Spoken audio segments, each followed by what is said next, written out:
weather. It governs our world, bringing life, death, and destruction. God damn it, go back. We're fine. Oh my God! It's drowning! Wow. World's deadliest weather is back. Bigger and badder.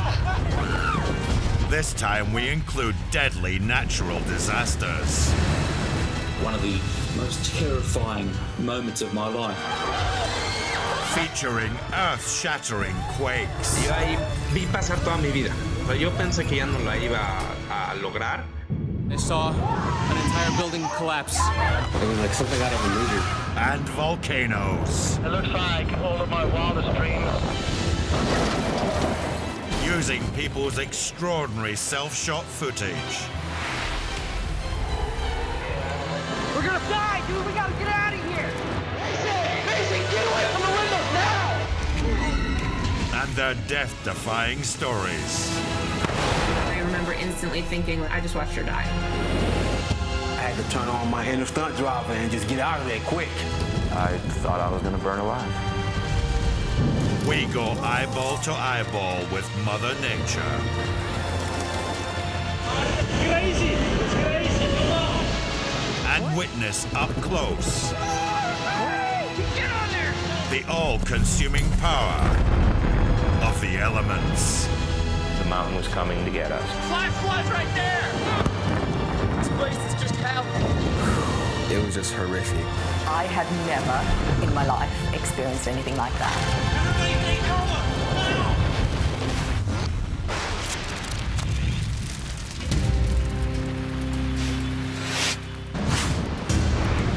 Coming up in this episode. Oh, there's another one right up. Oh, another one going in! A rare bomb cyclone storm detonates over the U.S. eastern seaboard. I contemplated the death of my entire family in the Atlantic Ocean. Britain's highest mountain scares a climber half to death. I definitely don't want to fall. I just got slower and slower as it got higher and higher. I was really petrified. I just feel scared. And in the French Alps, a race against time to rescue a friend buried alive. I remember thinking, I don't want to die here.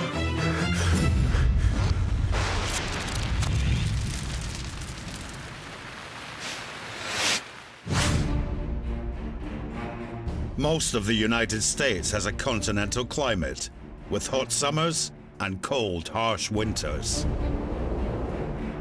But as 2018 dawned, a rare weather phenomenon exploded across the East Coast, and America shivered under the bomb cyclone.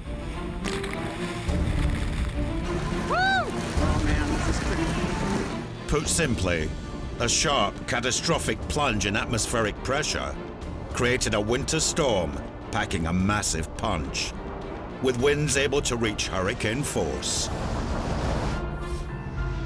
On January the 5th, 2018, Aish and Burden family had their Bahamas island hopping cut short as their cruise liner set sail to try and beat the bomb cyclone to New York. It was nice. It was a bit windy, but still, it was a nice day. And about 2 hours in, the wind started picking up, and the staff started coming towards all the guests and indicating that they're evacuating the island. So we figured, okay, they're really being cautious. Whoa, that's a lot of wind. Everything was fine. Everybody got on board safe, and we just set sail. Oh yeah, look at those waves.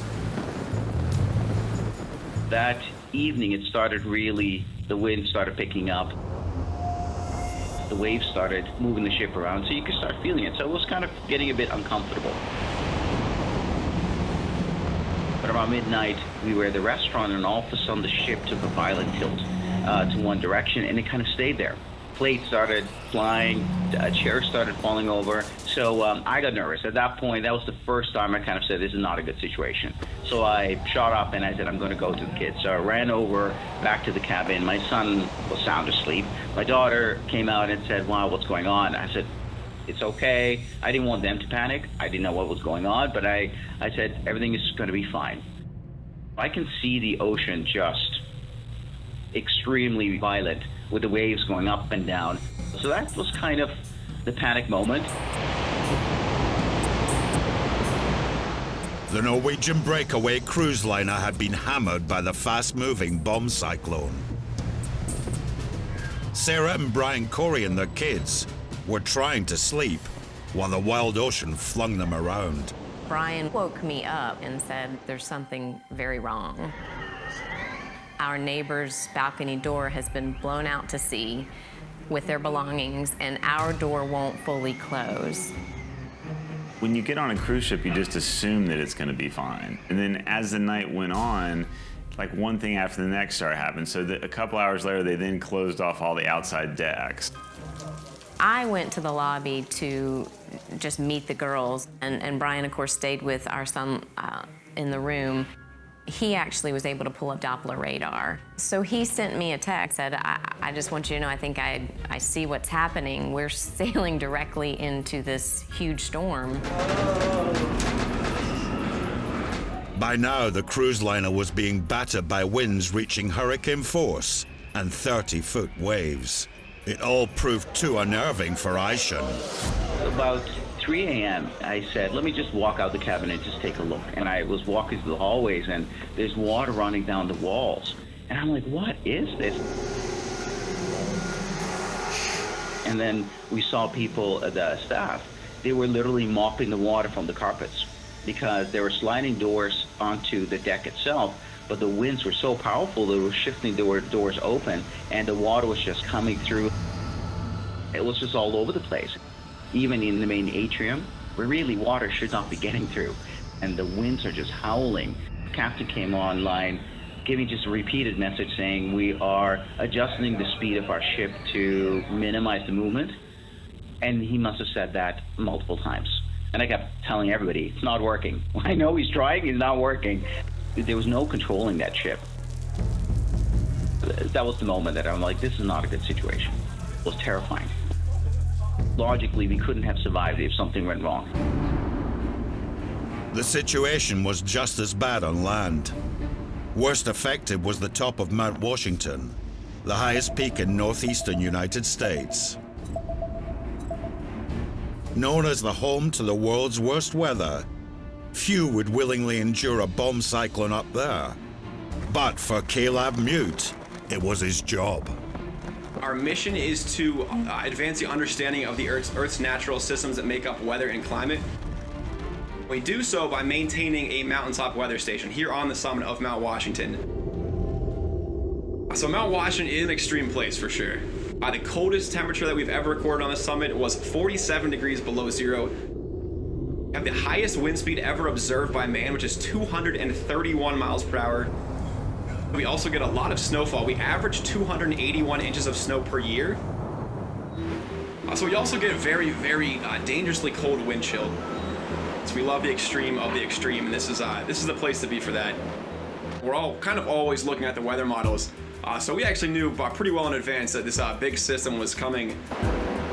So bomb cyclone it's actually a low pressure system that essentially strengthens extremely rapidly.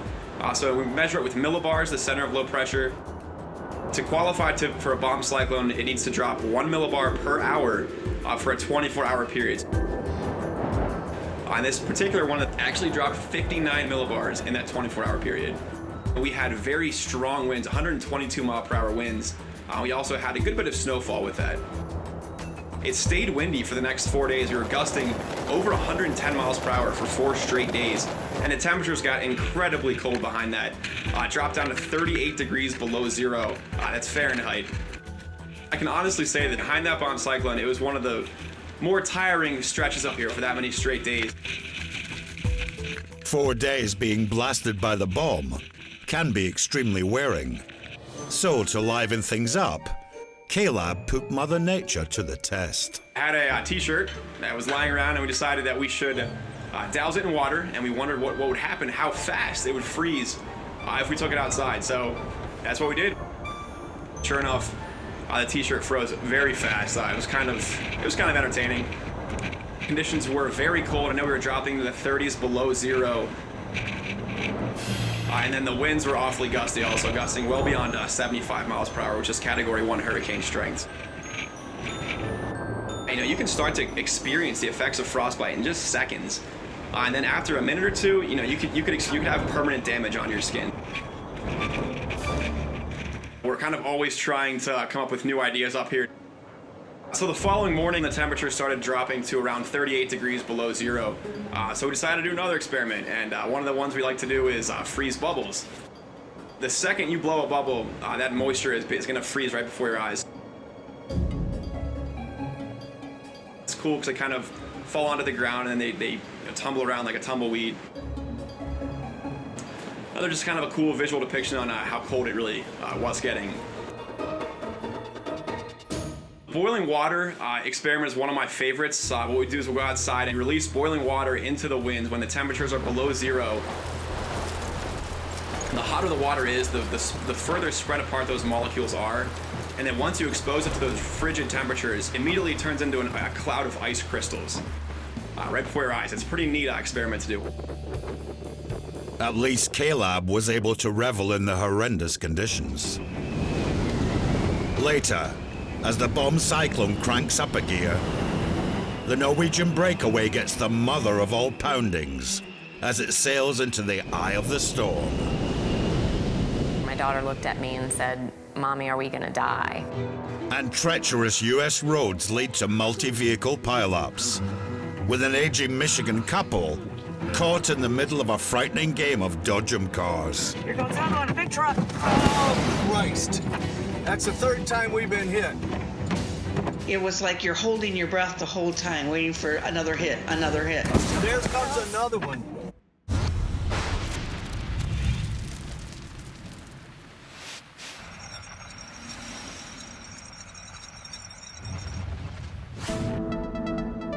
When the mercury plummets and the big freeze sets in, it can get so cold that it shocks and delights.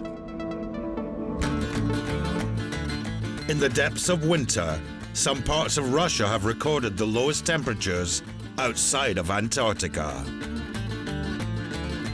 East of Moscow, this guy is obviously desperate to prove his manliness.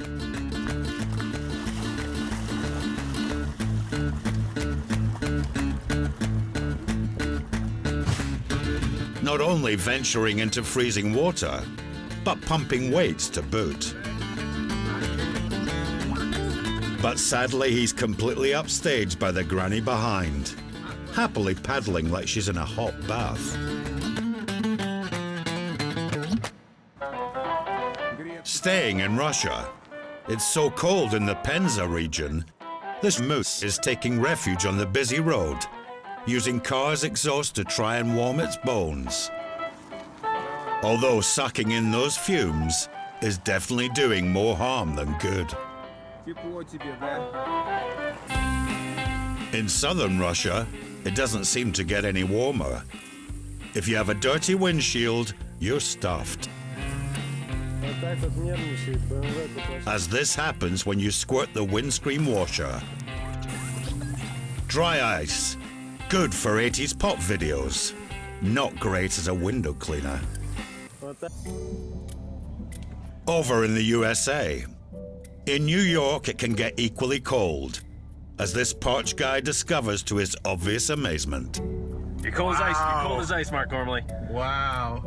An instant slushy, followed by brain freeze, courtesy of Mother Nature. Amazing. Finally, at Lake Superior, when it goes sub-zero, surfing is only for the truly hardcore. This is one time you really don't want to fall off. Or else, the Iceman cometh. How are the conditions today? Oh, they're really good.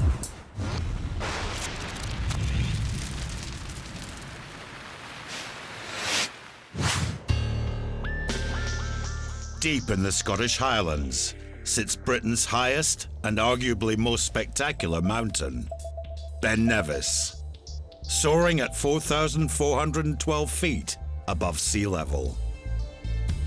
Straddling the north face is Tower Ridge, a vertigo-inducing 2,000-foot climb. Taking up this formidable challenge on the 15th of February 2018 was Claire Maxted and her climbing buddy, Paul Gale. I thought that in terms of winter mountaineering, I was quite experienced.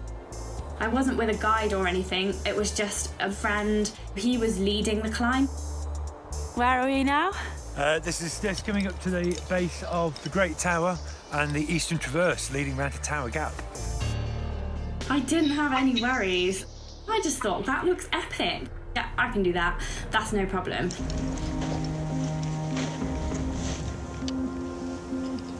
We set off at 5:30 in the morning, got there early. First bits was just hacking up snow, and that was really, really straightforward. How are we doing? Good. When the climb got really exposed, that's when I started to get the heebie-jeebies, basically. Eek.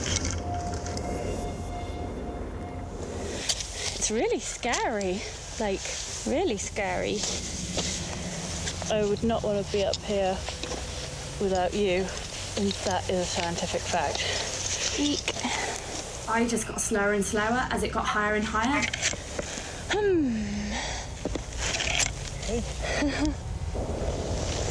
There wasn't much snow or ice on the climb. It was fine when it was snowy ridges, but on the rocky parts, there wasn't a lot of ice or snow to really whack your ice axe into.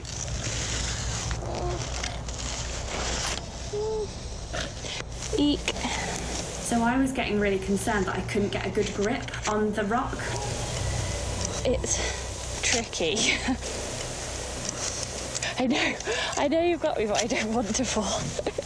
I definitely don't want to fall. This is scary.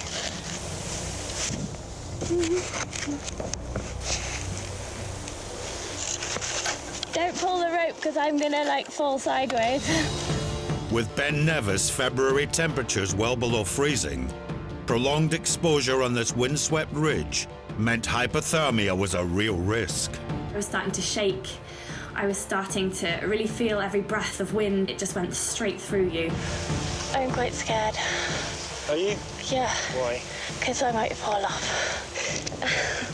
I was finding moves tricky. Oh my God.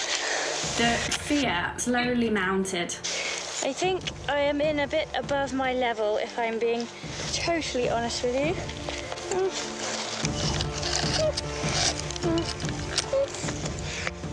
Just trying desperately to get my ice axe into the snow, and I was really petrified. Just stay there. Okay. I'm a bit cold. Worst case scenario would be staying the night up there, just precariously balanced with our ice axes into the snow. We would have got really cold, possibly hypothermic. Not only does that affect your core temperature, but it also affects your navigation skills, and it just makes everything slower. If you're not great and you're not feeling warm or anything like that, then we need to sort of think of a plan B.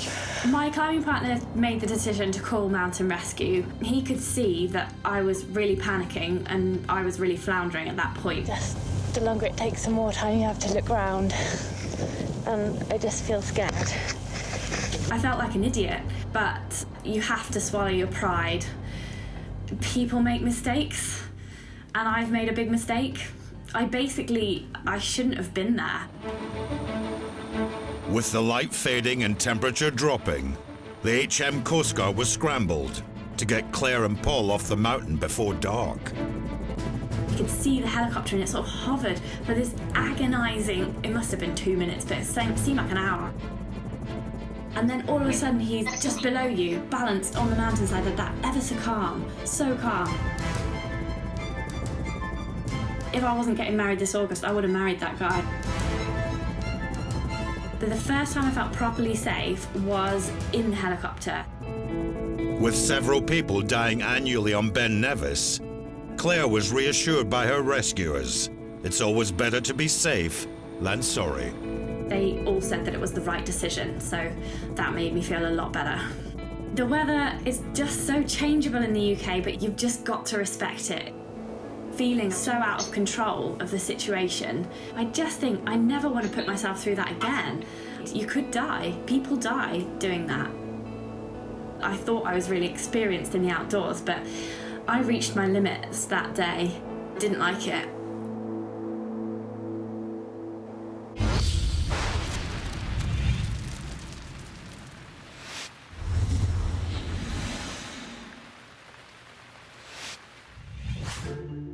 Snow. It's Mother Nature's gift to us for having fun and frolics. But when there's loads and loads of the white stuff, she can have the last laugh. In frozen upstate New York, shivering commuters think they're safe enough in the shelter of their platform. But this non-stop train is effectively a snowplow. Not the time to be distracted by your phone. Brings a whole new meaning to an annoying cold call. In Chicago, with snow on the freeway, drivers are paying close attention to the treacherous conditions under wheel. But snow is a slippery customer and is able to ambush unsuspecting motorists like this one.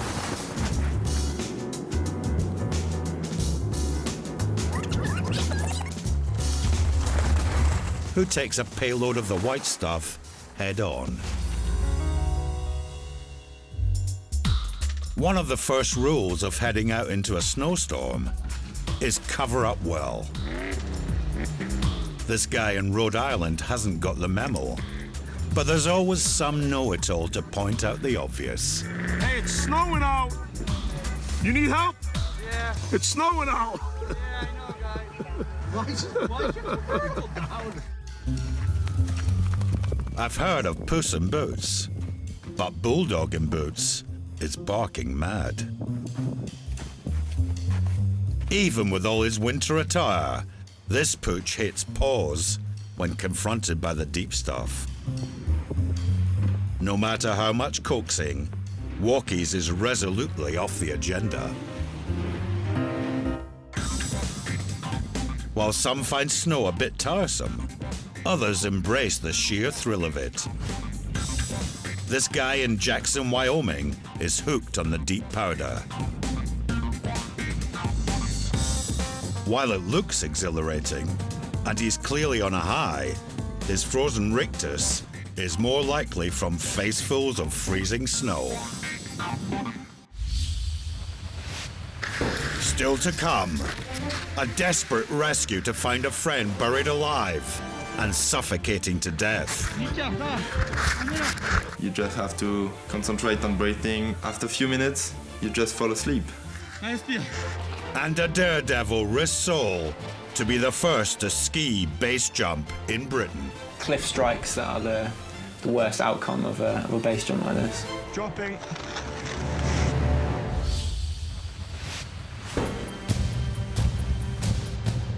Earlier, we saw the devastating effect as a gigantic bomb cyclone detonated across the entire eastern U.S. coastline. That is amazing. Welcome! Happy New Year! Look at that. Turning life on land and sea into a grim battle for survival. Winds are just howling. There's water running down the walls. And I'm like, what is this? In Muskegon, Michigan, USA, Jim and Sue Perro reckoned they were hardened to wintry weather. But on the 29th of December 2017, the bomb cyclone took them by surprise. Well, when we got up that morning, we looked outside and saw how much snow there really was. It was stacked up. It was pretty extreme. We were going out to a home store for some new supplies, and it was about 15 miles from our house, and we thought, well, if we take it slow, it'll be fine. We did think twice about going out that day. Probably should have thought a third time too. Jim should have followed his hunch. The bomb cyclone's extreme cold and snow had made driving treacherous. Across the country, there were a series of massive pileups, some containing up to 75 vehicles. We got on the highway. At that point is when we had a total whiteout. And then all of a sudden I just hear him say, honey, hold on, we're going into the bank.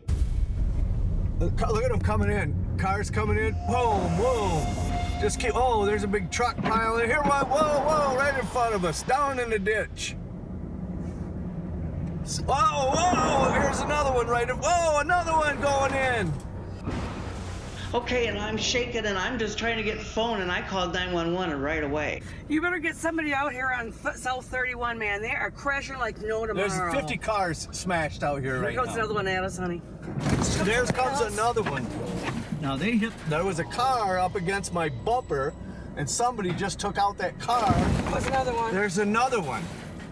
And we got hit from behind while I was still talking to 911. Oh my God! Oh my God.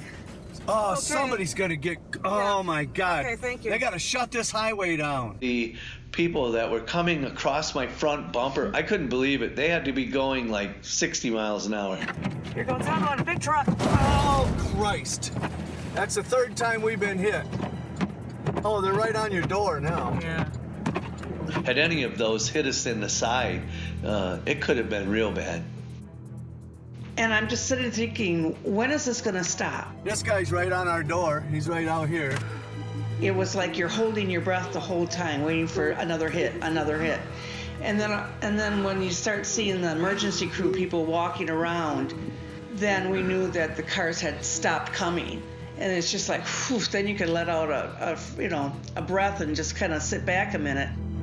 I thought I was really good and I knew all about these winter things. Not true. It can happen to anyone, anytime, and I've gained a whole new respect for Mother Nature and weather as a whole. Out on the Atlantic, the Norwegian breakaway was plowing through hurricane winds and mountainous seas, trying to reach New York. As it entered the eye of the storm, Sarah and Brian Corey were fretting over their kids' well-being. I had one daughter who was very seasick, one who was okay, one who truly was terrified. My daughter looked at me and said, "Mommy, are we gonna die?" There were many moments that I didn't think that we were gonna make it through the storm. I contemplated the death of my entire family in the Atlantic Ocean. Stuff is flying off the shelves, glass is breaking, and I was worried it was going to be one big wave that just took the ship out. I had never heard whistling wind like that in my life. The wind's coming in. And just being on a boat that size that was rocking all over the place, it was something else. The most terrifying part was thinking that if this boat couldn't withstand this storm and these waves, there's no way a lifeboat is going to help us. The waves were near 50 feet and the winds were 70 miles an hour. You didn't have any choice but to sit there and wait it out.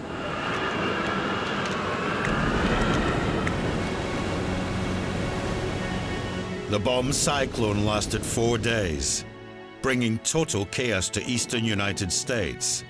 22 people lost their lives, and 300,000 were left without power. Good Lord.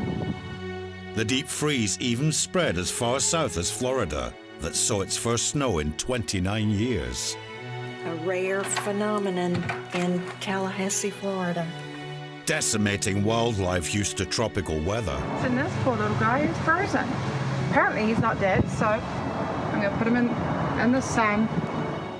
Mercifully, all 4,000 passengers on the New York-bound Norwegian breakaway made it through unscathed. Ending a truly harrowing voyage none of them will forget in a hurry. It wasn't until we literally saw the harbor in New York that it's like, okay, we're gonna be okay. Right. And then you just wanted to get off that boat as fast as you could. And never get on another boat again. Right.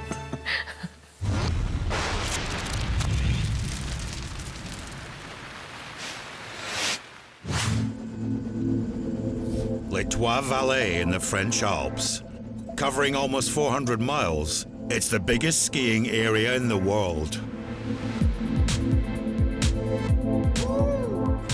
It's definitely the best place to go in the French Alps. On February the 7th, 2017, professional skiers Michael Bimbos and Solange Dejouet were with their friend Julie, taking advantage of deep fresh powder, despite the increased risk of avalanches. We were just having fun during this day, not thinking about avalanche. We were three of us at the top of the ridge, around 2,500 meters, and we wanted to have like Julie at the front, me jumping in the venue, and Solange following us with the camera to film all the action. We realized something was wrong as soon as we saw the crack on the snow, and this is a really bad sign because it means that the snow is sliding. I was just after him. Both of us tried to reach the left part. I tried to pull my airbag, but it's not easy. After a few seconds, I reached the trigger of the avalanche system, and it did inflate, but it was not enough because another wave of snow came and just buried me.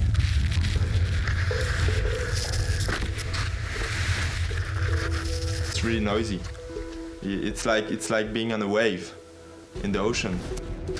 As soon as it stops, it's really quiet.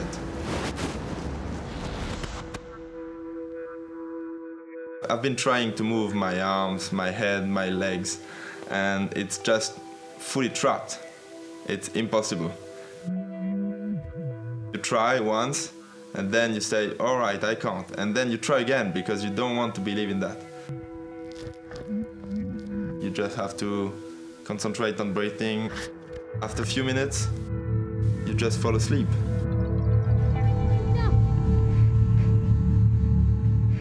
With survival rates plummeting after 15 minutes buried, Solange and Julie knew every second wasted could cost their friend his life. When the avalanche stopped, I couldn't see Michael, just on Julie. Il est où? Il est où, Mika? Non, je l'ai pas vu, j'ai vu que toi. It was difficult to see all the avalanche because it's a big area. All three skiers were carrying an avalanche transceiver. The device transmits a signal that can be picked up by other transceivers within a 200-foot radius. I have to turn around and find the good signal. Huh? When I was near Michael with my transceiver, I began to dig. Things goes really slowly and it appears like an eternity. I stayed 6 minutes under, but I felt like it was 15. I remember thinking I don't want to die here.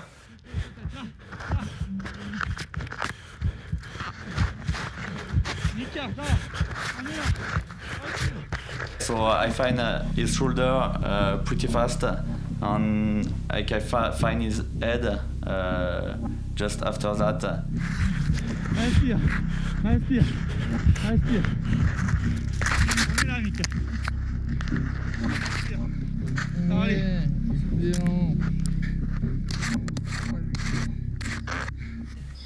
Yeah, I was quite happy to breathe again. On est là, mon pote. Ouais. Là. He saved my life.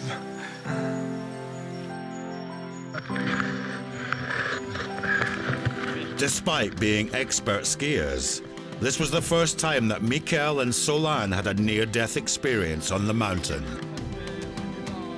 They would never ignore an off-piste avalanche warning again. Merde, I was stressed a little bit the days after. When it's that deep and there's a fresh snowfall, not going through in at the same time is the best lesson we can learn. Come on, this is the best place around. We just continue to go and we pay attention.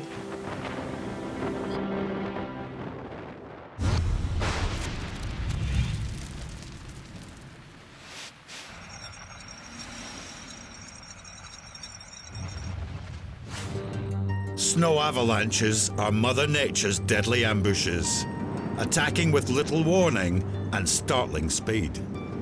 Each year they're responsible for 150 deaths. 90% of avalanches are triggered by people, usually by their vibrations disturbing the snowpack, like this skier in La Plagne, France. As he bounces down the slope, his selfie stick captures the top plate of snow cracking apart, starting the death slide.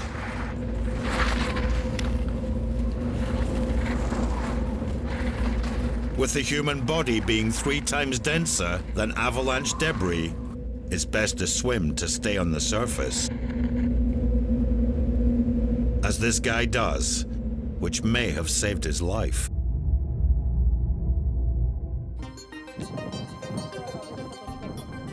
Of course, the other way to escape this thundering wall of doom is to try and outrun it. But with avalanches recorded at speeds of over 100 miles per hour, that's a tall order.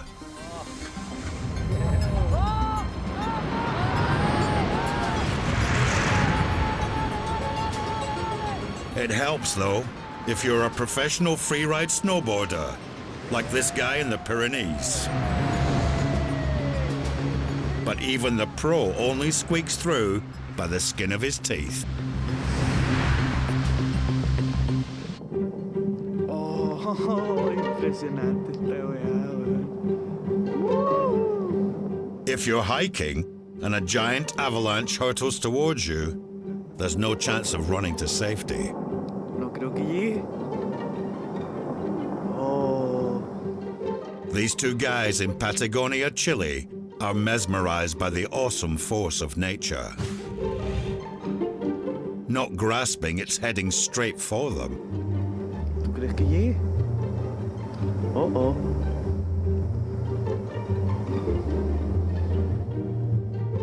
With avalanche snow weighing up to 3/4 of a ton per cubic yard, it can snap fully grown trees like twigs. So just as well it pulls up short of these two less sturdy beings.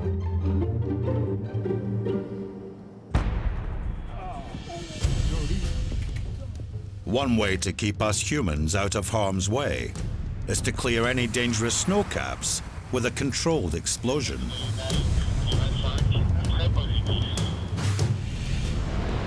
Although this one doesn't look so controlled. Only shelter from this telecabine save these ski patrollers from being wiped out. Sacre bleu.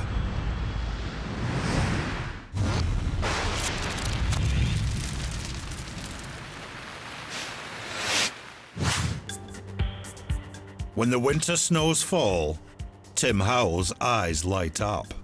The former British Royal Marine is part of a small band of ultra-daring stuntmen who get their kicks from ski base jumping off scary-looking cliffs. Not many people that ski base worldwide. I'm the only person who does it in the UK. Yeah! The idea or the stunt was first ever conceived for the James Bond movie, The Spy Who Loved Me. It was kind of before the time that base jumping was even a sport. It didn't even have the name base jumping. While this extreme time has taken Tim around the world, for 2 years he's hankered after one jump. Off the 2,000-foot Glencoe precipice in the Scottish Highlands. Done a handful of ski base jumps in Italy, Switzerland, France. But to be able to do something in the UK, it was something that I've aimed to do for a while. I lived and worked in Glencoe for a few years. I've spent a lot of time up there, winter mountaineering, winter climbing, but the weather in Scotland is always against you. It's always windy, not enough snow. And on top of that, when you do have snow, it's not at the right level. Because of the exceptional dangers, ski-based jumping requires meticulous planning and a perfect set of weather conditions. On the 8th of January 2018, a rear window opened and it was Go Glencoe. I've been looking at it for a few years, drove up and yeah, fingers crossed that it worked out. Got to the bottom, we could see a little bit of snow up top. The landing was all grass and I was really doubting whether we'd be able to get it done. The snow level had to be at the exact height of the cliff. If it was any higher, then it wouldn't have been possible because we would have had to spend a lot of time bringing that snow down. For something like this, where I wanted it to build a nice, solid, compact run in, it was the perfect consistency. It's really good, it sticks together. One of the main things that I needed was correct wind conditions. We're looking for minimal wind, 0 miles per hour is perfect. But then on top of that, we need it in the right direction. If the wind picks up a little bit of speed, then you start doubting yourself whether it's possible, whether it's worth doing. As there was only just enough snow, it took Tim 2 hours to fashion a 30-foot ski ramp. The thin, measly strip, though, gave him no margin for error. So the jump was probably about 5 meters away from the edge, which meant that I needed speed to then clear that 5-meter gap. I'm always anxious when it comes to pulling off a big challenge that I've been waiting for years to get done. But there's so many variables that can go wrong. From the access slopes, avalanche prone, to the wind, to the snow level. The main thing I didn't want was a 180 facing a cliff. Cliff strikes that are the worst outcome of a base jump like this. Certain jumps I've really got to calm myself down, do some breathing techniques and focus, and then perform what I've set out to do. Dropping. I've got enough distance away from the cliff. Oh! Yes! Yes! Woo-hoo! When your canopy opens, that's when you can kind of relax a little bit. Probably the most dangerous part of the jump's over. That's the time to celebrate. Oh my God! 2 years! 2 years! Woo-hoo! Every jump, that's a challenge for me. Yeah, it's always a big, loud whoop whoop. Woo-hoo! So I knew I'd fly quite far away from the cliff before I landed. So from there, it was kind of just picking a spot.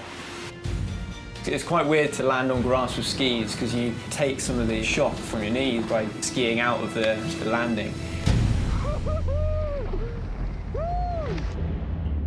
With that successful touchdown, Tim became the very first person to perform a ski-based jump in the UK. Congratulations. I was really happy with the outcome. To celebrate, we went to a local pub up the road, Angus burger and a cider, and then drove back home.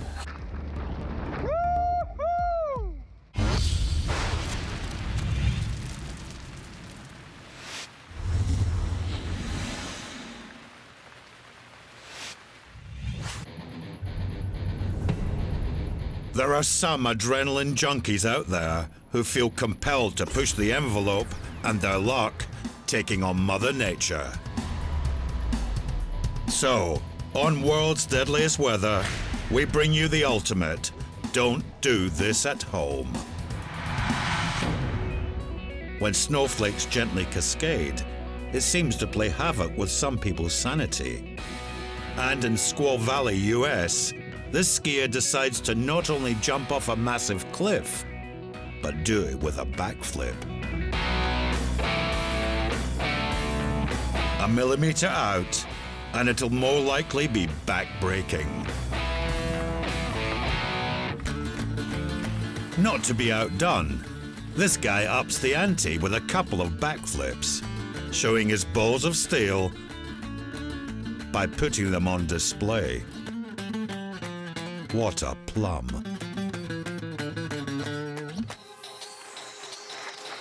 In Sweden, this guy proves you don't need scary jumps to have heart-stopping moments as he ventures off-piste into the woods.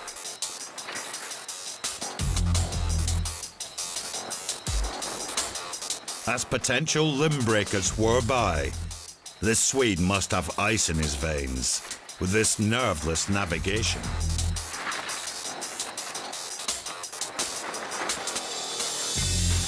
Not content though, out of the woods he throws in his party piece, a somersault.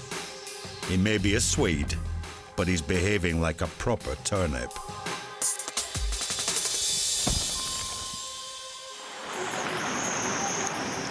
Moving from the white stuff to white water. This German kayaker is about to launch himself on a white-knuckle ride down ferocious rapids in Norway. If that wasn't butt-clenchingly scary enough, while the raging torrent knocks 7 bells out of him, he has to precisely thread the eye of a needle, a tiny storm drain.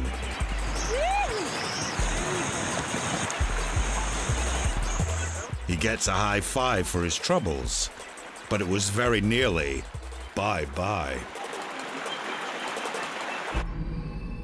In 2017, as Europe swelters under heatwave Lucifer, this French guy's devil-may-care attitude was sparked as he takes advantage of melted glaciers to, yes, bike down Mont Blanc.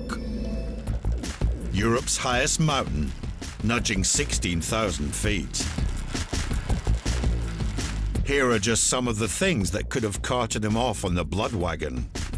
Razor-sharp ice, crevasses, precipitous drops, loose scree, giant rocks, and careless hikers, not expecting a two-wheeled maniac hurtling down at breakneck speeds.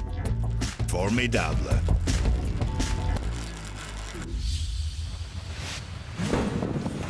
In this episode, we've seen Mother Nature show her awesome power. Oh, another one going in. We've seen how helpless we can be. I just feel scared.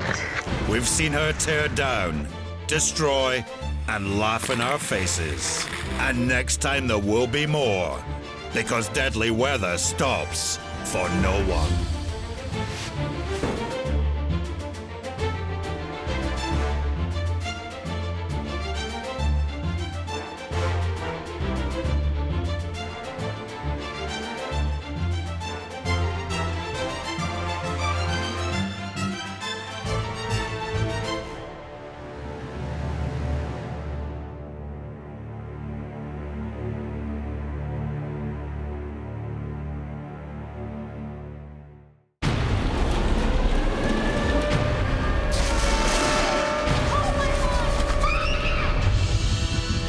The weather. It governs our world, bringing life, death, and destruction. God damn it, go back. You're fine. Oh my God. He went drowning. Wow. World's deadliest weather is back. Bigger and badder. This time we include deadly natural disasters. One of the most terrifying moments of my life. Featuring earth-shattering quakes. Yo ahí vi pasar toda mi vida, pero yo pensé que ya no la iba a lograr. I saw an entire building collapse. It was like something out of a movie. And volcanoes. It looks like all of my wildest dreams. Using people's extraordinary self-shot footage. We're gonna die, dude. We gotta get out of here. Mason, get away from the windows now! And their death-defying stories. I remember instantly thinking, I just watched her die. I had to turn on my inner stunt driver and just get out of there quick. I thought I was gonna burn alive. We go eyeball to eyeball with Mother Nature. It's crazy! It's crazy! Come on! And witness up close Get on there! the all-consuming power of the elements. The mountain was coming to get us. Flash floods right there! place is just hell. It was just horrific. I had never in my life experienced anything like that. Everybody take cover!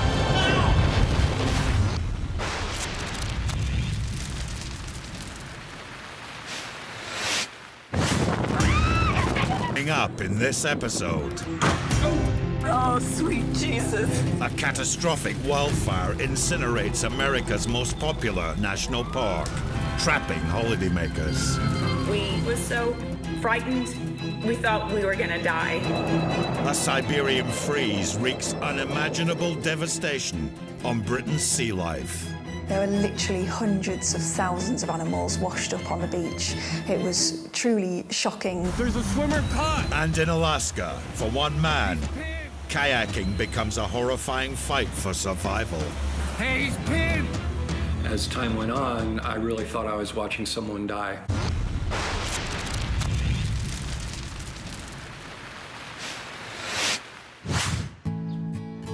The beautiful resort town of Gatlinburg nestles in Tennessee's Great Smoky Mountains.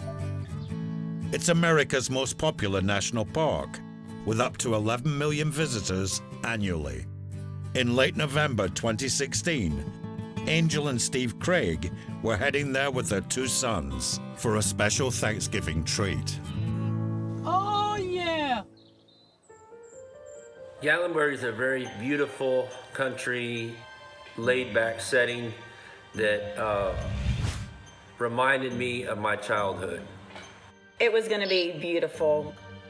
The resort that we picked, our cabin, was at the tip top of that mountain. It was crisp, catching all the seasons with it being late November. We went outside and Steve took a bunch of pictures.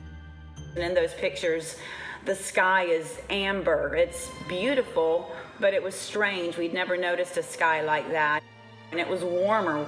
My phone temperature, I believe, registered in the 70s, and that shocked me. What Steve and Angel didn't realize was the amber sky was from a massive wildfire 8 miles away, fueled by prolonged dry conditions. Perched up high in the Smoky Mountains, Chalet Village resident Michael Luciano was also oblivious of the danger heading his way. We haven't had a major fire here in over 100 years. We're sitting here watching TV and I just hear the wind just start picking up.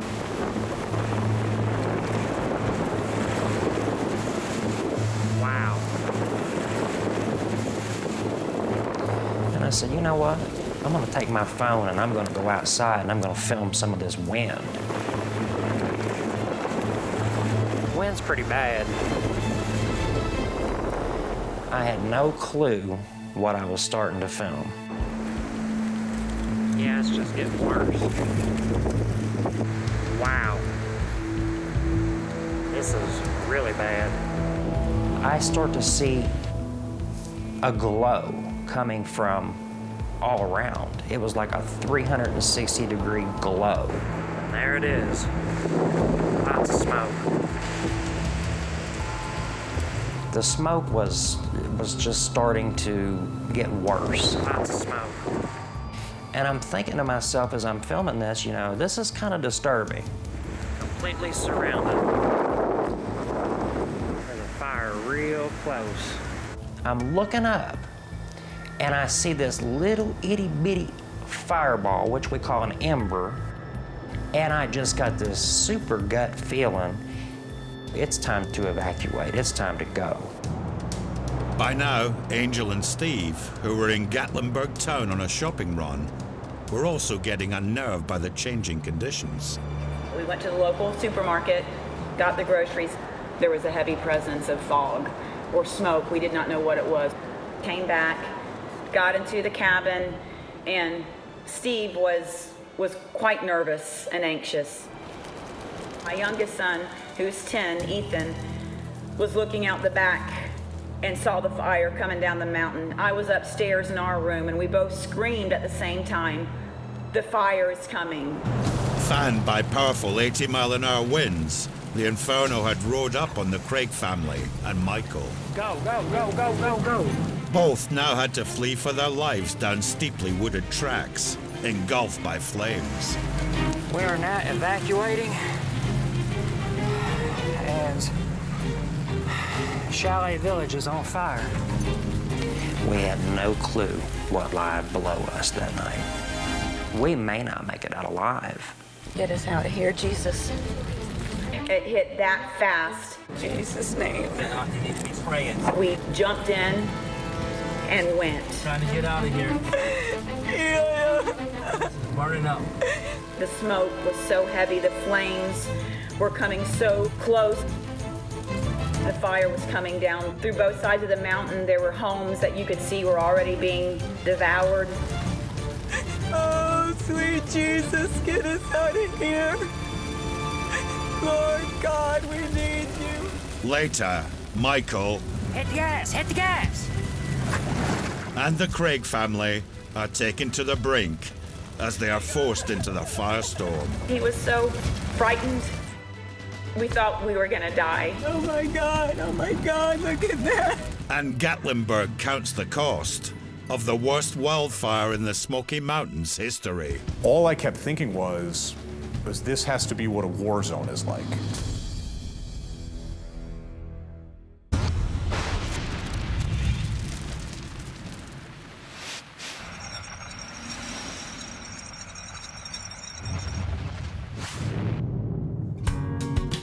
As we've seen, when stirred up and angry, Mother Nature can be frightening. But with the beast comes beauty. One of the best ways to soak up the majesty of the world's weather is being on board a supertanker. As this one chugs on a 30-day voyage through the Red Sea, Gulf of Aden, Indian Ocean, and South China Sea, watching nature unfurl at its most raw and beautiful is truly a sight to behold.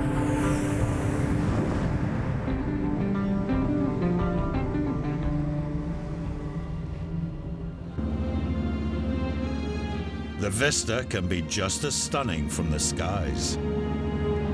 In 2017, while Cyclone Debbie was wreaking death and destruction on land, the passengers on this flight to Queensland, Australia, were treated to the thrilling spectacle of a fiery sunset, punctuated by dazzling lightning bolts.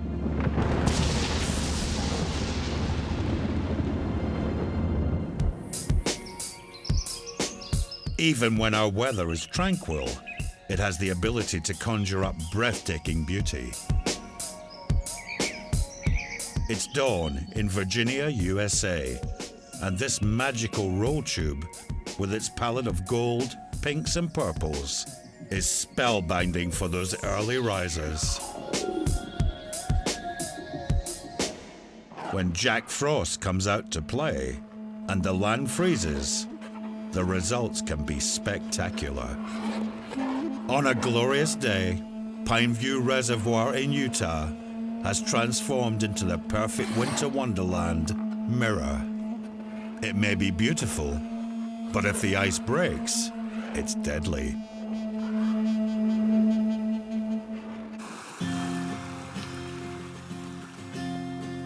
Finally, when darkness falls, nature's beauty doesn't dim, especially when you have a dazzling full moon like this one, arcing over Beavertail Lighthouse on the US eastern seaboard.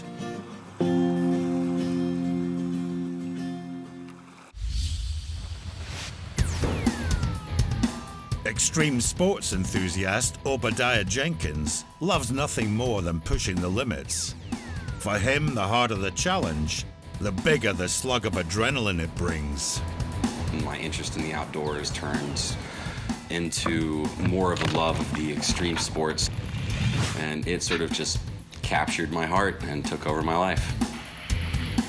It gives you confidence and it makes you feel very alive. And that's the paradox of extreme sports. The closer to death you are, the more alive you feel.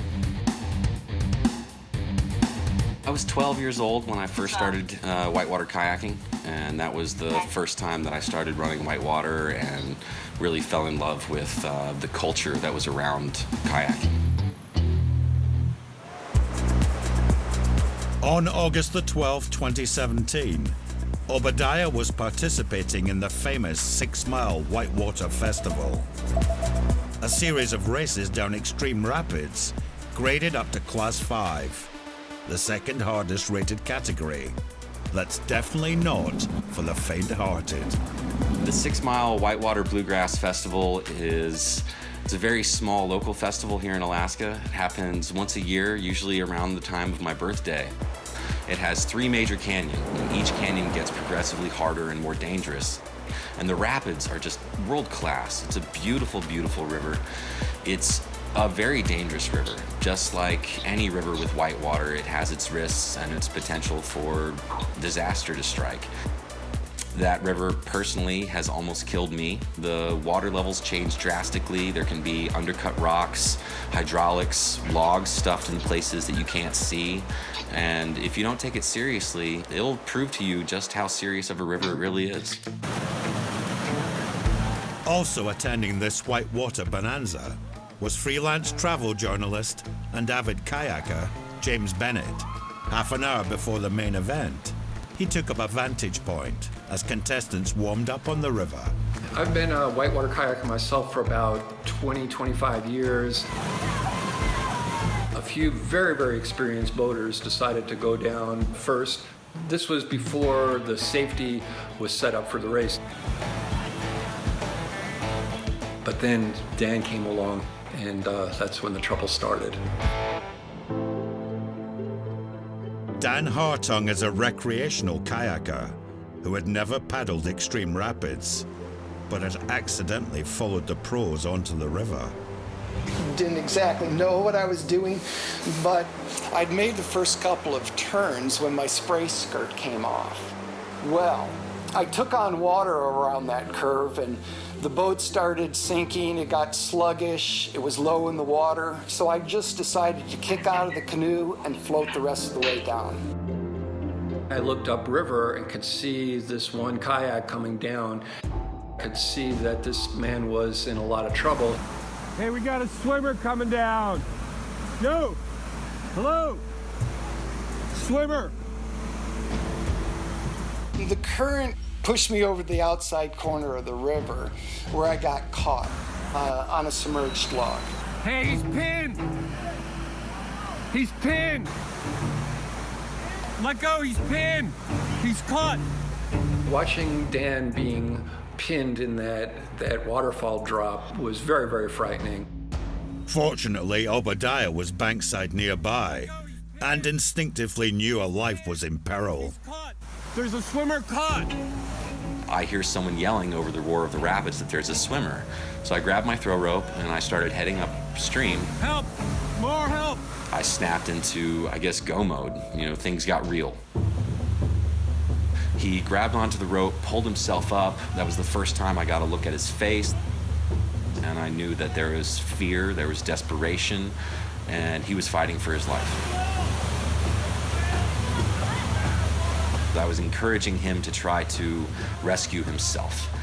I wasn't sure if it was a foot entrapment under a rock or what was holding him back. So I was yelling at him to pull his legs free, to fight, to do whatever it took. How are we going to get this guy out of here if he can't rescue himself? I was being pushed up against the log, fighting to keep my head above the water to breathe. I was slowly being pushed under the log, my head getting deeper and deeper in the water. Water was rushing through. The only thing I could hear was the water. It's encouraging to see how much fight was in him. And he was fighting with all of his strength and all of his courage. This rushing, raging, cold water is so powerful. You can fight it for a little while, but it's going to win eventually. As time went on, I really thought I was watching someone die. He's been fighting now for over 5 minutes. That's an eternity when you have this water just beating down on you. I looked down into the water and I could see that he was under. He'd given up the fight. He didn't have the rope attached to him anymore. I didn't know what to do. I knew that if we didn't do something immediately, it was going to be a body recovery.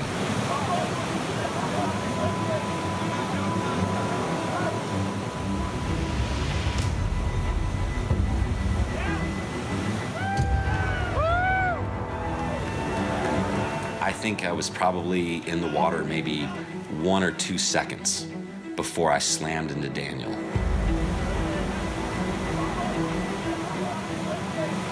And I remember the feeling because the impact was enormous. You know, I didn't build up a lot of speed, but immediately I was going as fast as the current.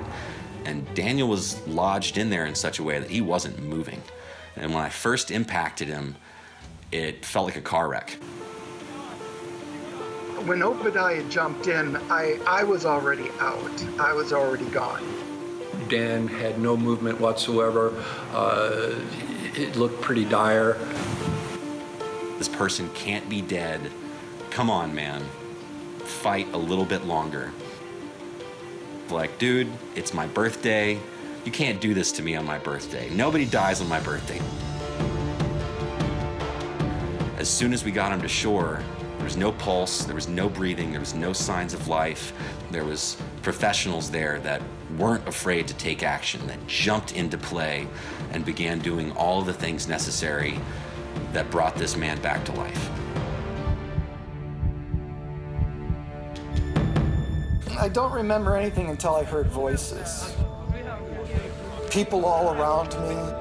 After not breathing, my heart stopping for a while, way out in the middle of the wilderness, dead, I came out pretty unscathed. Obadiah's actions were unselfish. Jumping in the way he did, there was no guarantees that he can control himself, let alone save me. But he just jumped in and by miracle broke me off that log, and we both floated down the river then. My first birthday is when I was born. My second birthday is that day in August when they pulled me out of the river and got me breathing and living again.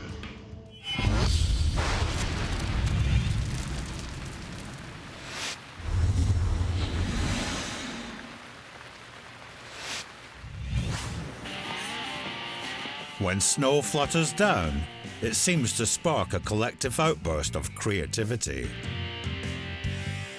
which manifests itself in the sprouting of snowmen. The big downside for them is the mentality. Build 'em up, knock 'em down. Well, not anymore, as we bring you the revenge of the snowman.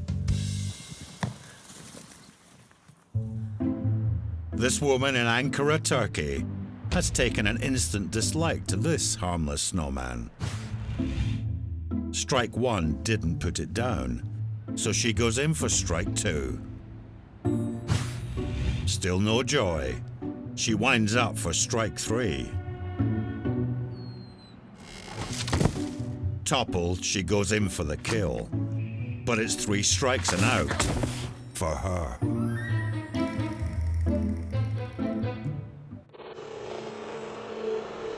This guy reckons flying through the air like a torpedo is the best means of attack. But giant snowman swats him away like a fly. Seen at real speed, it's bone-shuddering. While in Rossville, Georgia, goaded on by this anti-snowman brigade, this kid tries the running shoulder barge method, but doesn't even make a dent. Really hard, okay? So Dad decides to lend a helping hand and leaves the lad seeing stars. This snowman in South Dakota, USA, is obviously fed up with this girl crawling over him and presumably having a branch stuck in its head.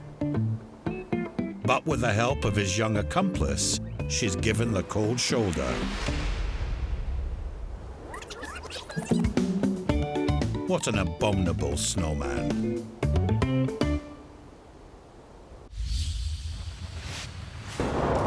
Still to come, in Asia, a devastating typhoon hits the jackpot in this gambler's paradise.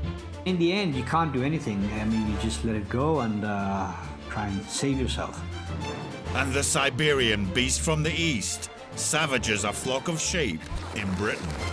Could suffocate, that was our worry. They could suffocate under the snow. Is this one alive?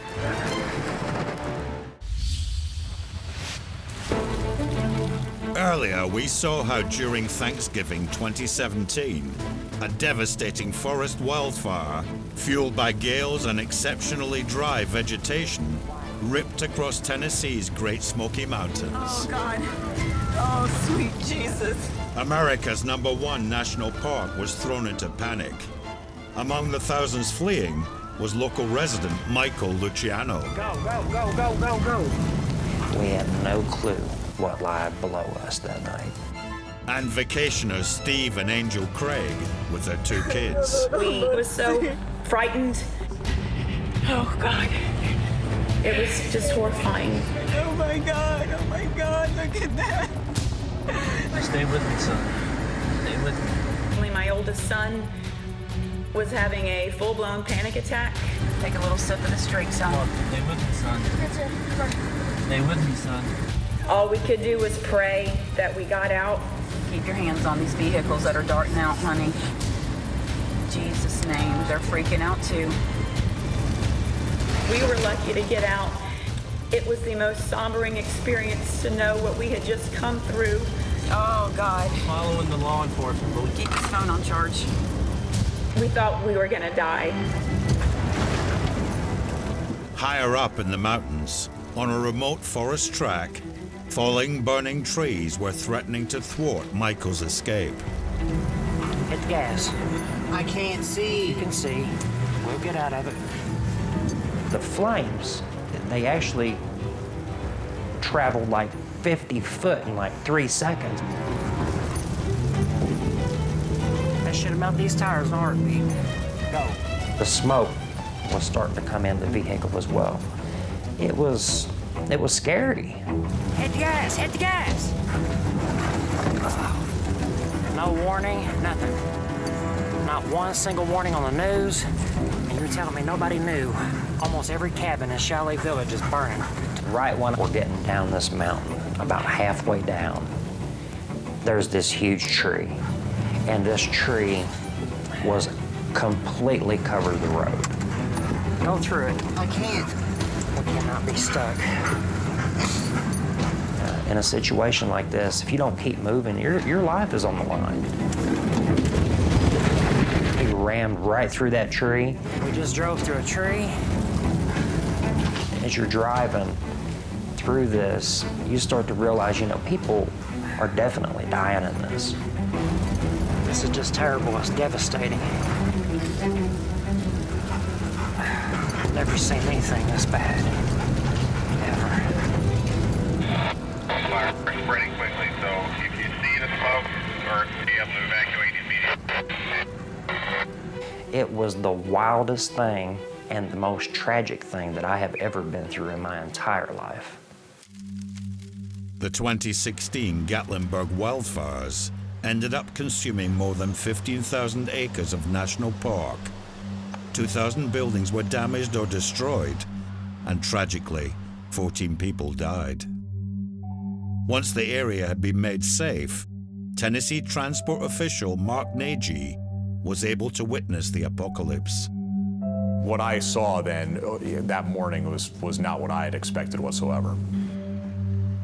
I drove into the town, and it was like a ghost town. It's been completely abandoned.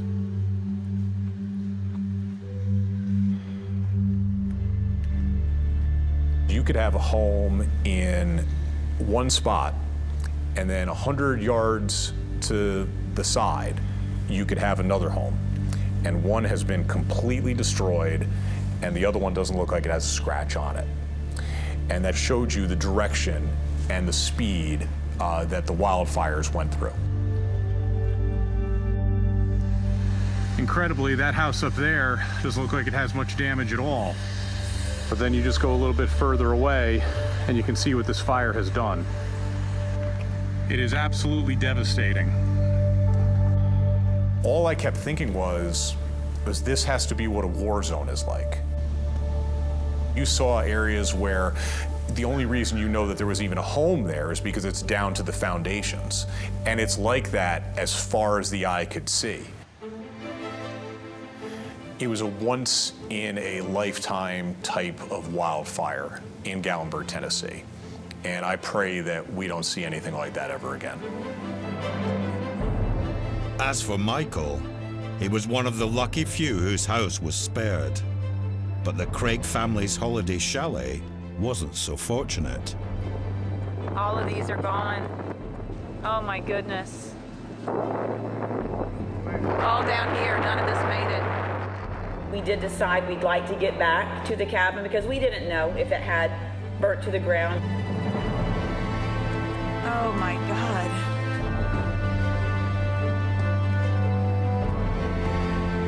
Wow. For me, it was just like a weird way of taking a breath. Like, man, this is just a little overwhelming to see. I've never seen devastation at that level. This is where we were. This could have been us. It could have been us. Each of our family picked up a rock. This is all that was left.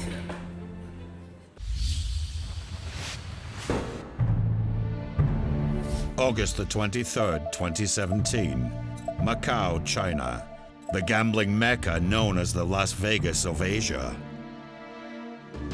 But set to hit the jackpot with a direct hit was the most powerful storm for 50 years, Super Typhoon Hato.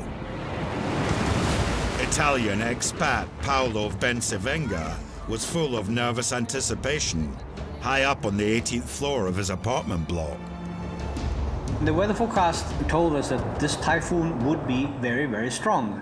It was going to basically hit us dead on. The first thing you feel is an increase in the wind. It starts to drizzle, and then it starts to rain more intensively, then it's sheet rain. Little by little, there is an increase in noise. It goes from silence to a great racket. We live in a street which is aligned by high-rise buildings, so it has a sort of funnel effect. So, you know, the wind just sort of blows through this corridor and increases in velocity and in sound. We soon realized that this was something a bit more strong than the ones we were used to before.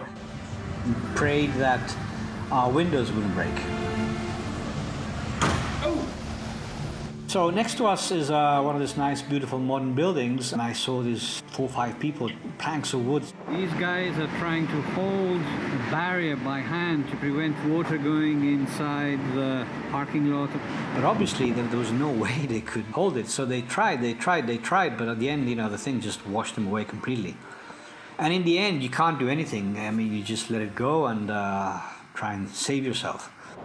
As a maximum Category 10 storm, Hato packed a massive punch, bringing destructive winds up to 130 miles per hour.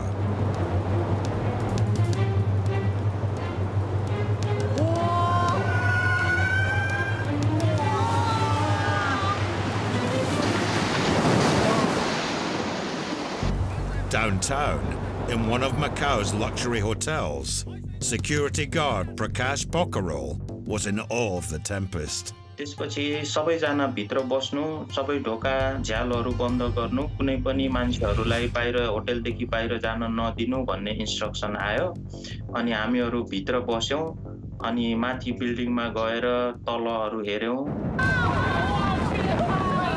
जब ठुलो typhoon आयो, त्यसपछि पानी पनि एकदमै ठुलो आयो र पुरै कालो भयो।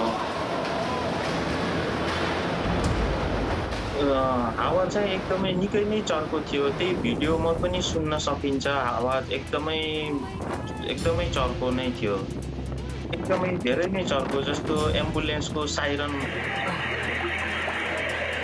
कामदेखि 36 मा हिँडेको थिए घरको लागि पानी चाहिँ एकदमै धमिलो थियो र पानी भित्र चाहिँ सामानहरू यताउति चाहिँ अनुभव गर्न सकिन्थ्यो हिँड्दाखेरि तर बाटोमा सबै पानी थियो फुल कम्मर जति पानी थियो बाटोमा त्यो त एकदमै डर भयो किनभने पानी धमिलो भएको कारणले गर्दा अब अगाडि केही देखिँदैन थियो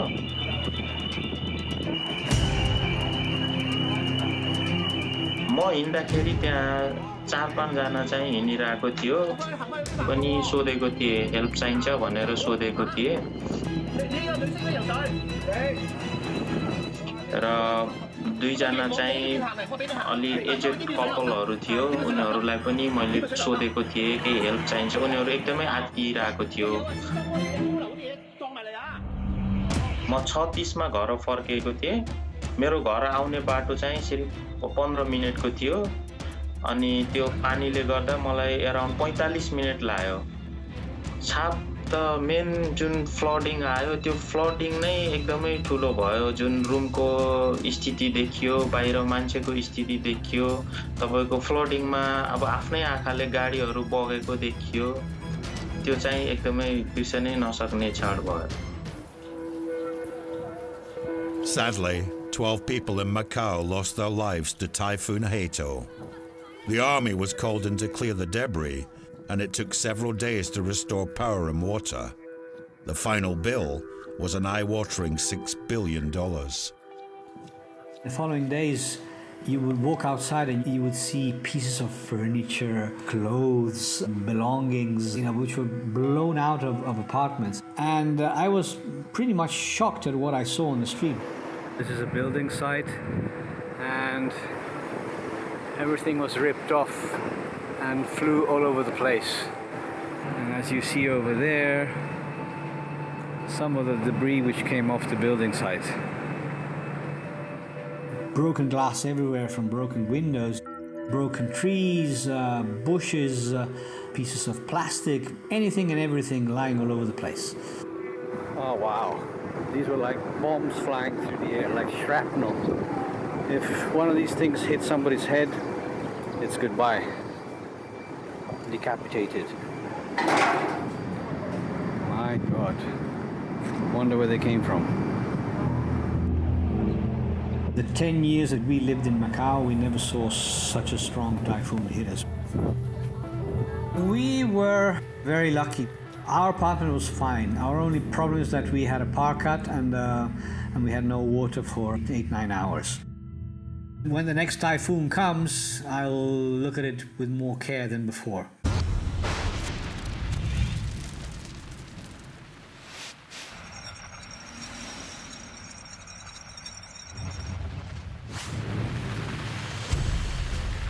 Some of the worst floods on Earth come during the monsoon season. Contrary to popular belief, monsoon isn't rain, but wind that blows from cool ocean to warm land, loaded with moisture. They occur all over the world, but the most famous is the Asian monsoon. In Mumbai's waterlogged streets, these kids' raft looks a clever way to keep dry.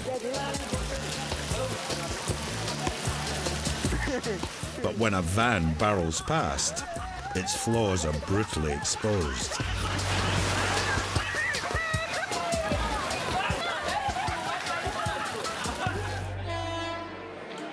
During the monsoon season, Indian commuters needn't bother with morning showers.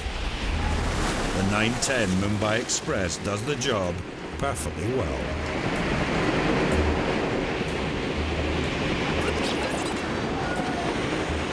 Although a sluice down with sewagey water isn't to everyone's taste.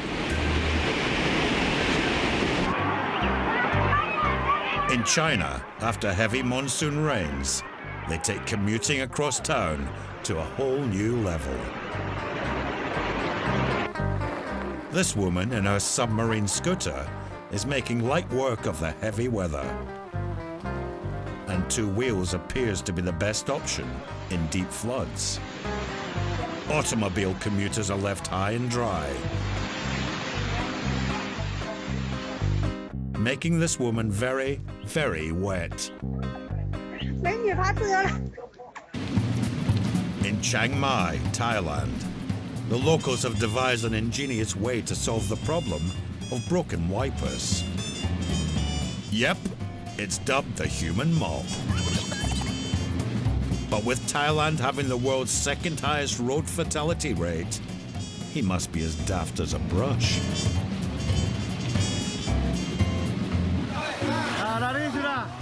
In Malaysia, when the waters rise, it brings all manner of nasty hazards. And this croc is getting very snappy at being asked to move on.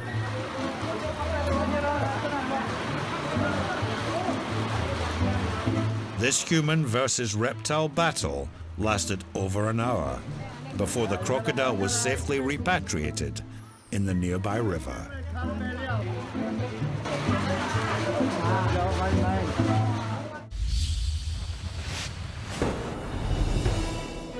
February 2018. A rare weather phenomenon plunged Britain into a mini ice age. The polar vortex, a large mass of cold air, was disrupted, bringing the beast from the east, from Siberia to the British shores.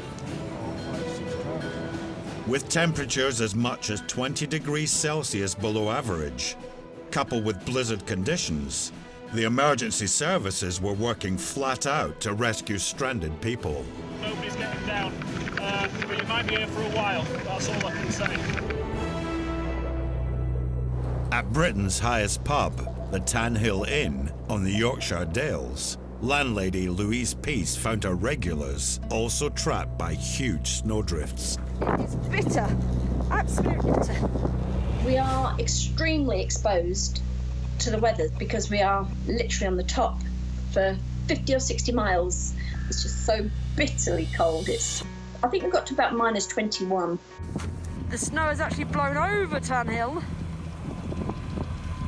You can see that the tractors are trying their hardest to get through. Are you all right, young lady? Yeah. She's snowed in. Nice and warm. By the fire. They're going to get these guys out because they need their medication. It was becoming a bit of an emergency because two of them that were snowed in, one of them had a heart condition and didn't have the pills, and one had asthma. A storm like this, it's a serious threat to life. At least the Tan Hill regulars had somewhere warm to sit out the storm, a luxury some of Britain's livestock didn't have. As conditions deteriorated, in Cumbria, sheep farmer Mike Bosted had to brave the deadly conditions to save his precious flock. These sheep that we have are very hard because the hill sheep, you know, they're born and bred up in the hills. They can survive some pretty bad weather. We didn't realise how bad it was going to be.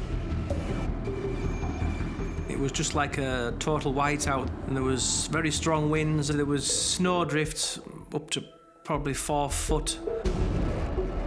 This field was 2 miles away because that's where the sheep were at the time. And we had to go on a tractor because we couldn't get any other way. The roads are blocked with snow.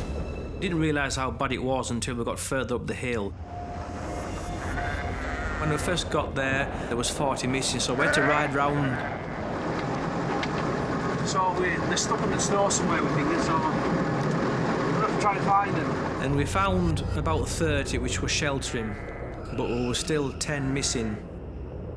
When the sheep are sheltering behind the stone walls, the snow blows over them and it buries them. They could suffocate, that was our worry, they could suffocate under the snow. It was a little bit like looking for a needle in a haystack. So we went to where the most obvious place was that we thought that they would be sheltering from the snow and the wind. We started prodding the snowdrifts with these big sticks that we had just to try and find the sheep. We did feel something which we thought could be a sheep. It was a little bit soft. So we started digging. That's when we found the sheep.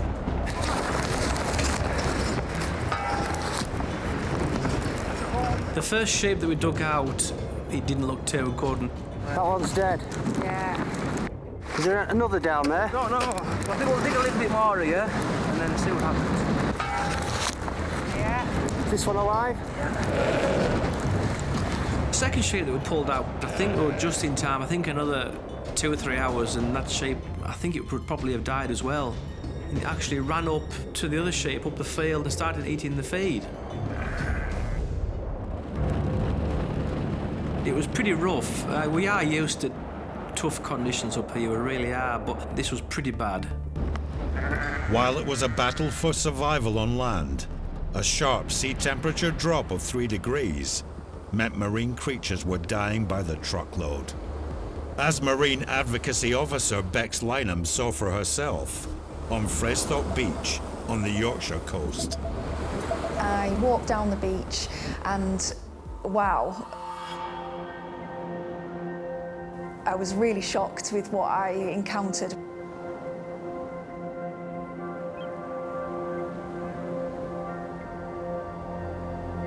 There were literally hundreds of thousands of animals washed up on the beach. It was truly shocking.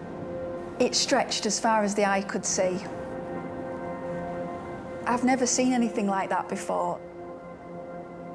There was just bodies piled high, at times ankle deep, at times a foot deep. One of the most shocking things was the sheer diversity of animals that were washed up. Crab with eggs.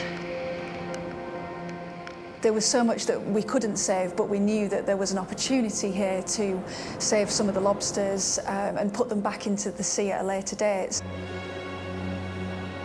We didn't have a plan as such, so we just started filling up baskets and any other containers that we could do with the lobsters that were still alive. We think around 2.5 tons were taken off the beach, and that equates to potentially 25,000 individual lobsters. As the day wore on, though, it was really clear that absolutely everything else was dead. To walk and hear the crunch of shells underneath your feet was really devastating to do, but the most important thing, I think, was that we were rescuing that wildlife that was still alive.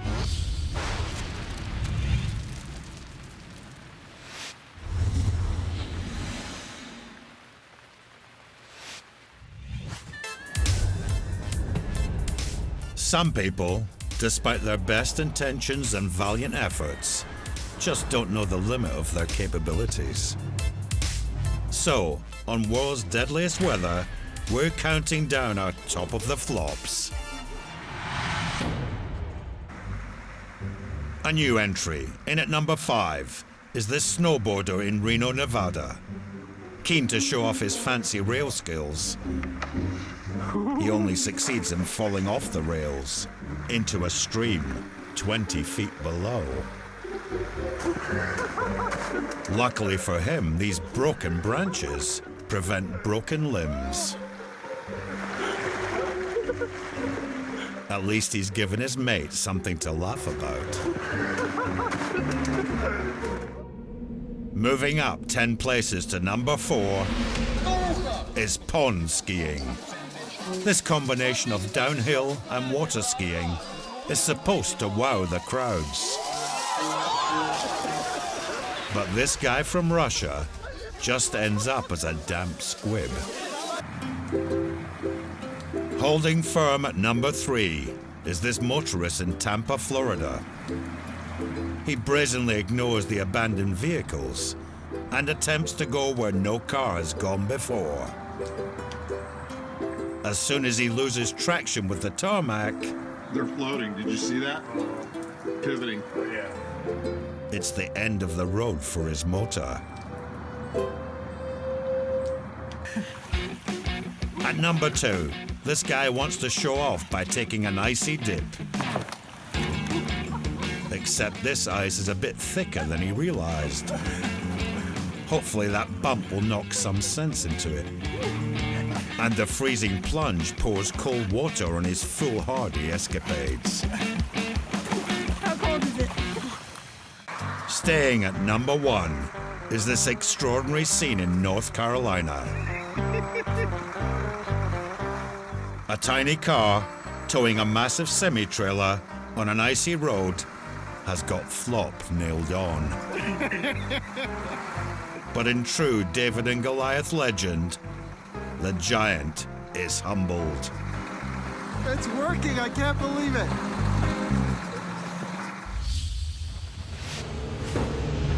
In this episode, we've seen Mother Nature rage with fury. We've seen how helpless we can be. We've seen her tear down, destroy, and laugh in our faces. And next time there will be more, because deadly weather stops for no one.